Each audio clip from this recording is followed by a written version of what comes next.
Hello everyone, আজ বানাবো আমি রেজিনের কিচেন লেটার এন দিয়ে। তো আমি রেজিন আর হার্ডনার আগে থেকেই মিক্সড করে রেখেছিলাম, সাথে কালারও মিক্সড করে রেখেছিলাম। কালারটা খুবই মিষ্টি কালার লাগছে, জানি না শুকনো হলে কি বেরোবে।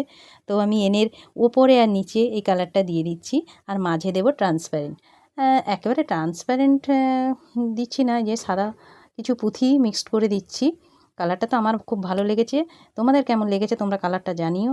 এটা ফুলফিল করে দিয়ে রেজিন আমি 24 ঘন্টার জন্য শুকনো করতে রেখে দেব।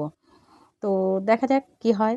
এই 24 ঘন্টা পরে আমি এটা মোল্ড থেকে ডিমোল্ড করছি। দেখো কিন্তু কালারটা একটু ফেড হয়ে গেছে, অন্যরকম একটু এসেছে, কিন্তু সুন্দর এসেছে, ভালোই লাগছে। তোমাদের কেমন লেগেছে জানাবে। কিন্তু এটা বানাতে গিয়ে আমার তো একটু রেজিন বেশি হয়েই গেছিলো, কী করব খুঁজে পাচ্ছিলাম না। তো আমি লেটারের মধ্যে রেজিন ঢেলে দিয়েছিলাম, ওটাও ডিমোল্ড করে নিই। দেখো কেমন লেগেছে, অবশ্যই জানাবে কেমন লেগেছে। তো এতে ঢালার পরও রেজিন একটু বেশি হয়ে গেছিলো, কী করবো খুঁজে পাচ্ছিলাম। আমার মেয়ে বললো যে মা আমার রোল নাম্বার 2, আমাকে 2 বানিয়ে দাও। তো 2তে ঢেলে দিয়েছিলাম, এইভাবে 2টাও বানিয়ে নিয়েছি। ওর তো খুবই পছন্দ হয়েছে। তোমাদের কেমন হয়েছে জানিও।